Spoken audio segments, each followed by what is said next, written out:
let's go.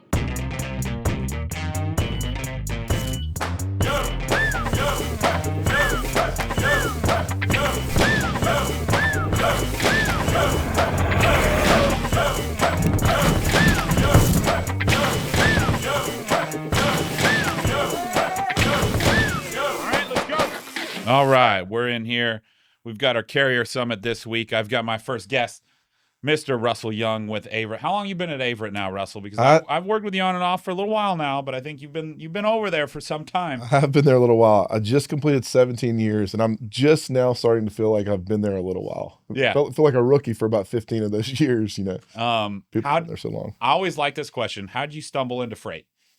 Like most kids don't grow up like, man, I can't wait to be an LTL employee when I grow up. Yeah, that's a great question. So a little bit of history. I got a French degree in college. I thought I was going to be a high school baseball coach and I was going to teach French. And then there wasn't really a job for me with a French degree. So a buddy of mine was working at a car manufacturer, a Nissan manufacturing plant in Mississippi. Said, hey, I think you'd be good at this. Come check it out. So got a job there and just loved the logistics aspect, kind of the puzzle, putting puzzles together. Yeah. And at the time, Averitt took over the switching operation about that time. And so I made some friends over at Averitt, and then automotive went in the toilet in 2008. And I remember that because I was working at a car dealership. Yeah. So I called some of those friends and said, hey, if you got anything, I'll take it. And they had something. And so, yeah, the rest is history, I guess, with Averitt.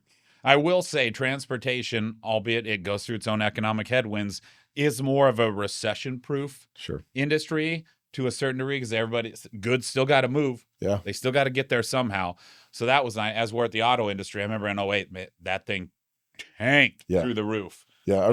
We had a driving range at the plant there, and they took over the driving range with parked cars, just cars everywhere. Oh yeah, because they weren't anywhere we can put a car, we'll put a car. And then the gas prices went through the roof, so the only things selling were like Priuses or these like Chevy or Nissan Volts or whatever they are, Leafs, things that nobody wanted to buy. Yeah, we were making big trucks. $5. Yeah. We were making big trucks, and they weren't moving. No, that was the days of 0%. That's right. 0%. Just get these off my lot. That's right. That's pretty funny. I'm always interested how people get into LTL just because of what I said. It's not like you wake up going like, I can't wait to be a terminal manager one day, Dad. Yeah, and it's very hard to describe to people what you do. You know, we've talked about this before, but you try to just what is it exactly that you do, and you try to find something maybe that's on the dinner table, and you go, well, you know, how do you think this ketchup? Yeah, you got to use all those metaphors and analogies to explain what you do. That's kind of funny how you got into this. So when you started at Averitt, were you on the ops side? Because I see a lot of folks from Averitt are very operationally conditioned, if you will, and a lot of folks funnel through that to get started. Yeah. So my first job, I managed a warehouse. We have a section of our company that does warehousing distribution. I had a warehouse at the time in Tupelo, Mississippi. When did you guys start that? The whole distribution center stuff. Well, we had a big facility at our Mercedes in Advance, Alabama for a long time. I don't know exactly when that started. Before my time. Okay, so it's been a while. Yeah, so over 20 years.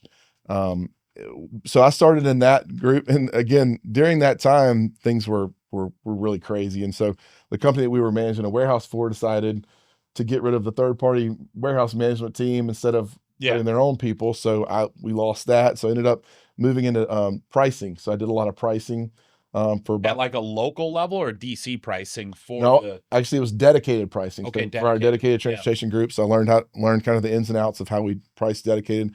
Pretty soon after that, we kind of went headfirst into transportation management, and I had done some technology projects, when I previous life, and so I kind of jumped right into that. So I've been doing that for years. I did. So you asked about the operations side of it. Atom stuff, like we use Oracle for that, and so kind of dove headfirst into implementing that, and then pricing that, implementing that, selling that, and then moving over into kind of what I do now. I moved over into on the sales side probably 5 years ago, but then about 3 years ago, I got some of our non-asset stuff, some of our brokerage, some of our specialized services, intermodal, and some cross-border, some of those pieces that kind of a lot of our non-asset service, our brokerage services, along with the transportation management that I was doing before. Yeah. So that's the whole gambit there. When did you get pushed to like the sales side of the fence? Yeah, it was kind of organic. I was doing a lot of demos, basically. Here's this transportation management service offering that we have. This is all the stuff we can do. So I'm doing all these demos, and it kind of just made sense. I'm a ship talker, you know. Yeah, you're almost an So LTL sales engineer when you have to go technology and operations. yeah, and you know, a lot of times, and I enjoyed those meetings because it was more than just decision makers. It was, you know, IT folks. It was you know, a lot of the like CFOs and different people in those rooms. They're making those decisions, and so that was fun to kind of connect the dots for everybody. So I enjoyed that. It's kind of pretty organic. It is. It's different, and I think that's probably one of the cooler things that you found working at Averitt. If you just lifted off, I was in warehouse and distribution, then I was working with dedicated, then I was working on like integrated sales, and I don't think a lot of people realize from the outside looking in, like Averitt is so much more than just a pure LTL carrier. It's not like that's your myopic focus. What did you say earlier? It was like the five vertical strategy. Yeah. I'm probably a little atypical in how I've grown up at Averitt. I've done almost all the things except for LTL until recently. But yeah, our 5 vertical strategy. We grew up as an LTL, a regional LTL carrier. Averitt over the road truckload, our dedicated truckload services, distribution and fulfillment, which also houses a lot of our port side operations, our drayage operations.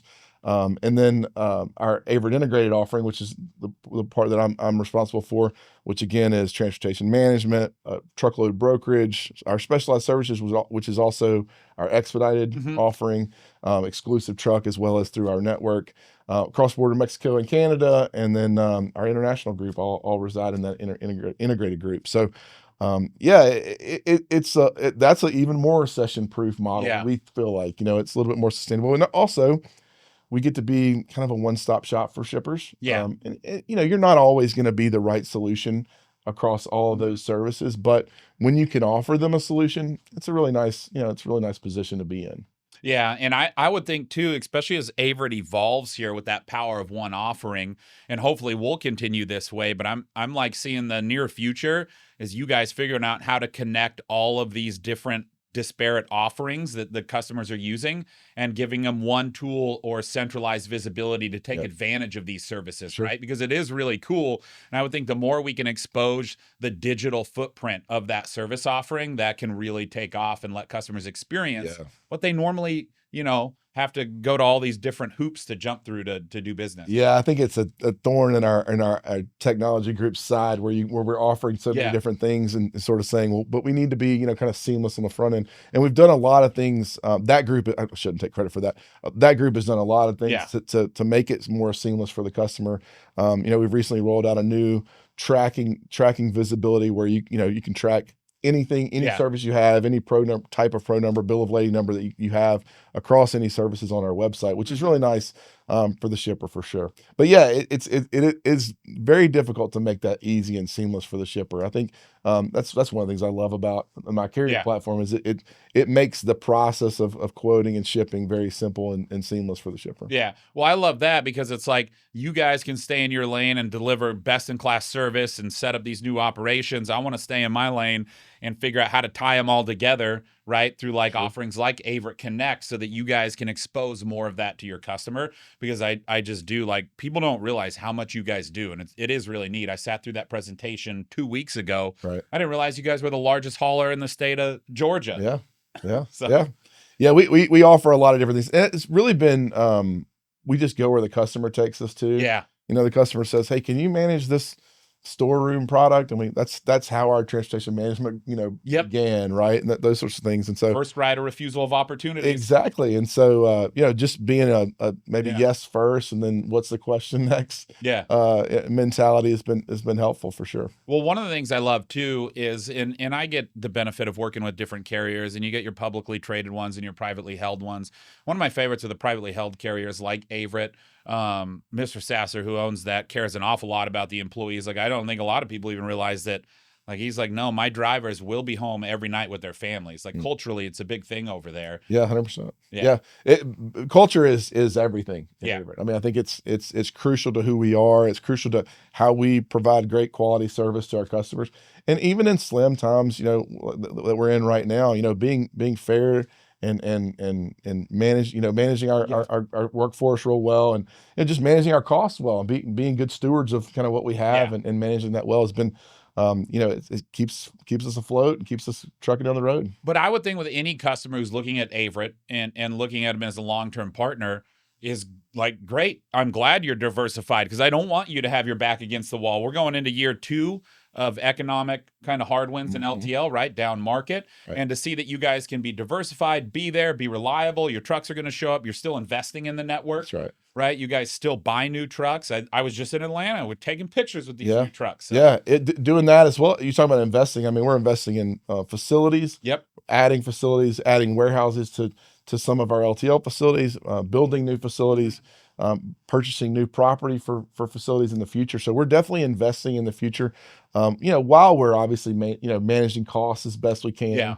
Doing these, we're ready. We're poised and ready for the market to turn, certainly. And for not just next year and then the year after that, but 10 years, 15 years down the road. What's one of the things that, because what'd you say, year 17 at Averitt, and basically in LTL, what's the one thing, like when you started in this business, you're like, man, I can't believe we do it this way. 17 years later, we're still doing it this way. Gosh, I don't know. I mean, I think some of it's, how we rate freight, how I've long just marveled at people who are using paper for everything that they do. And I remember one customer, we went in, we were like, well, how do you build all these multi-stop truckloads? And they go, well, I just shuffle these papers together and push them over here, and then I shuffle these papers together and I push them over here. And people are still doing that. It's amazing. It's kind of our job, and you guys are on this journey of, like, let's connect that pain point, maybe that you don't even realize that you have, with this technology that can solve that. And being in that managed transportation space for a while, that's so difficult to go, I know this has changed, but it's so much easier than what you're doing, and more efficient, and probably even better than what you're doing today. So that was always one that's like, let's just shuffle these. And now I've got a stack, I staple them together. Now that's my multi-stop truckload for tomorrow. I think the one thing that drives me wild, that was the same since I walked in on a dock when I was 16, and it was pulling those paper manifests out of the side of the door when the trailer would hit. But the fact that we're still using paper bill of ladings for everything blows me away. When you look at like parcel, very like mode, boxes instead of pallets, right? They at least have a standardized like .zbl format that's at least standard, right? That requires no physical paperwork. And I know LTL could get there probably tomorrow with a bulk of the shippers. It's about the industry deciding that this is the format, this is what we'll accept. Yeah. But it's hard because there's 80 common carrier. There's it was forever UPS and FedEx, so they can kind of dictate the terms. Yeah, that's right. And we're doing a lot of things around dimensioners and equipment on forklifts, right? To help with those process tablets in our drivers' hands, as well as our forklift drivers' hands. Just anything to connect what they're moving on, what they're unloading from the trailer and loading onto another trailer, technologically, instead of having that stack of paper. Did we lose that stack of paper? Did somebody get mad and throw it away? There's a lot of things that could happen with a stack of paper. Oh, dude, I remember my first terminal manager, respect Bob Johnson, showed me how to find this stuff, right? Like, he goes, hey, I'm going to show you how to be a freight investigator. I'm going to show you every freight has a paper trail. I'm going to show you where to go and where it is and what trailer it's probably in. So I remember that training. But even to this day, I'm like, the fact that we still move that much, both inside an LTL carrier and even the shipper. Now, the one thing I do think is good is, like, most technology gets democratized. It gets cheaper and more accessible. It goes downstream. I think we are moving, and we've seen this the last 20 years, heavy investment, LTL carriers investing in technology, dimensionalizers, labeling equipment, RFID, geofencing in the yard, right? And this investment has outpaced what the shippers have done for themselves. And I think now that this is moving into the shipper realm, even the SMBs with tools like MyCarrier, Averitt Connect, I think pretty soon you're going to be able to take your phone out and just take a picture of like the dimensions and then send that in. And now these shippers upfront have the tools you guys invested in 10 years ago. And I think the overall experience will get a lot better in the very near future. But I still think collectively as an industry, we've got a lot to come together. Yeah, I would agree with that. I think there's also a little bit of mismatch to what shippers have done versus what's available now. Yes. Right. We built a lot of band-aids to previous ways of rating freight or booking freight. And now that the way that you rate and book freight and even classify freight, because that's changed so much, now those band-aids don't work anymore. I can think of right? two, FAKs and pallet rate, Sure. where Band-Aid shippers would do because they didn't have a tool on the front end to manage several carriers, complexities and tariffs, and differences. So they would go, just give me pallet rates. It's the easiest way to compare apples to apples. I can make a routing guide off of this. Tougher for you to manage, tougher for you to deal with, but it's easier for me. That's right. And I think the tools of convenience are changing that shippers are going to get their hands on. And then we could push out these legacy little Dutch boy, put my finger in the dam only to have another leak come out because I solved one problem and created another. Yeah, and standardizing this whole thing to density is going to be huge, right? But the most recent NMFTA changes, right?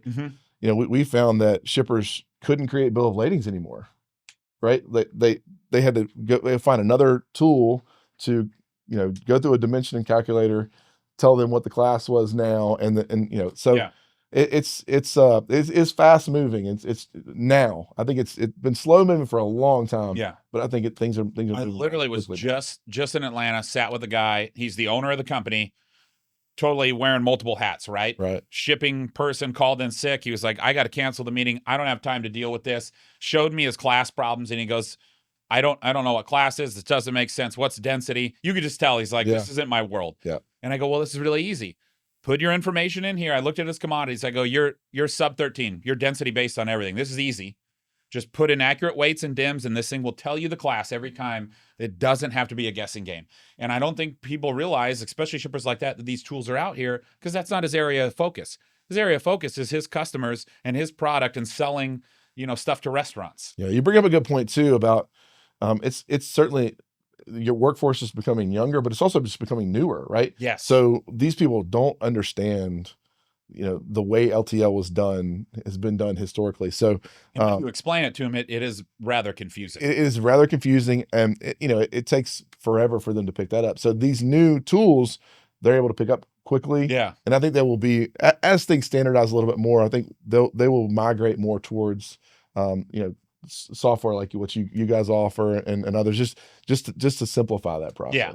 And I do think that as software gets better, you could just take a user, if it's built correctly, and they should be able to figure it out and use it no different than any app on their phone. Right. Guided workflow, keep them out of trouble, validate the address, help them validate the commodity class is correct, and then you'll get a correct weight. Which is a very different approach than the technologies of the past. Oh, right? yeah. It's been built specific to this process, specific to the shipper, even this carrier maybe. And I think, standardizing all of that has been super helpful. And you mentioned, workflow.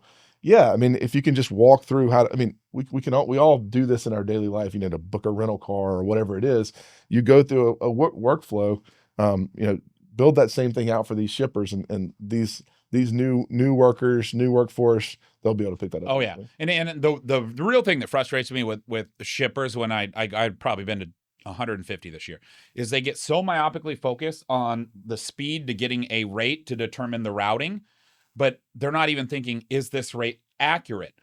Quoted rates don't matter to me. Invoiced rates do, because that depicts what your true spend is. And if you're not getting the upfront rate right, or you're just rushing to get a rate, then like all the downstream stuff is bad. You're not giving the carrier everything he needs to optimize his time. You're just like, I got this freight off my dock. I assigned a rate to it. I'm done. Cool. Yeah. I've got a rate really quickly so I can write it down on a sheet of paper. Yes. And then hand it to someone else. Yes. Yeah.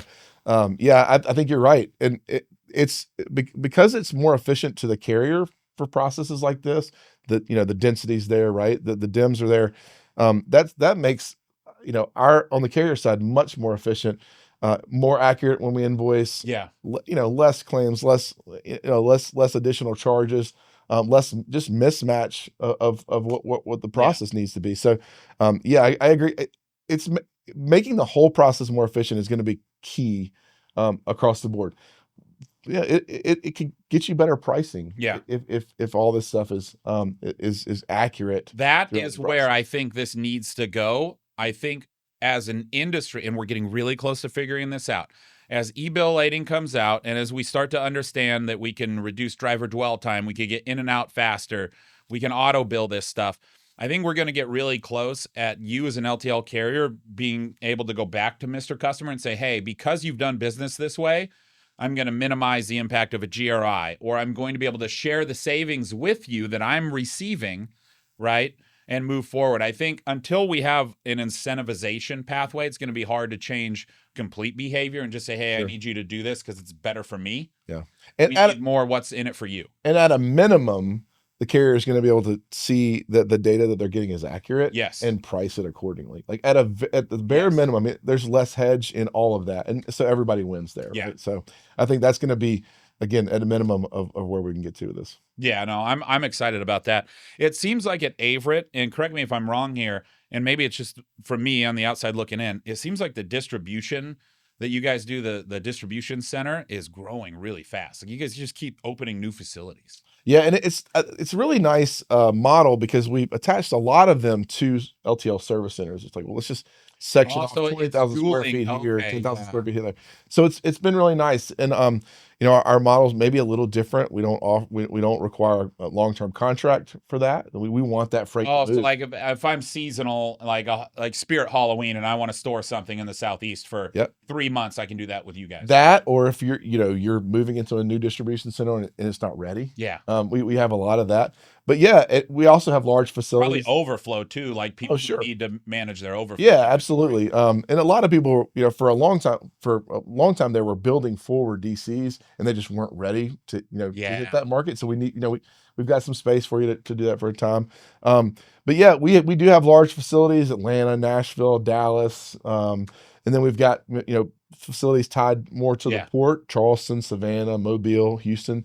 But yeah, we've got a little bit of warehousing in San Antonio, and a little bit of warehousing other places that are just tied to service centers, which that's really nice because a shipper may not need their product to be in Dallas, but they might need a little bit of space in San Antonio, or they might need a little bit of space in Shreveport or wherever it is, where we might have a little bit of space sectioned off. And then also the border, we've got border facilities, Laredo, El Paso, Harlingen, where we have space in those areas as well. Well, I know when I was a distribution center manager and it was all countertops, I would strategically look for places I could source inventory so I could set up dedicated delivery runs and have more consistent driver to delivery expectations and more control. And it was easier to eat more costs up front for like warehousing in different markets, but to have a better overall experience, because against my competition, they liked my service better. Right. And when the products are so evenly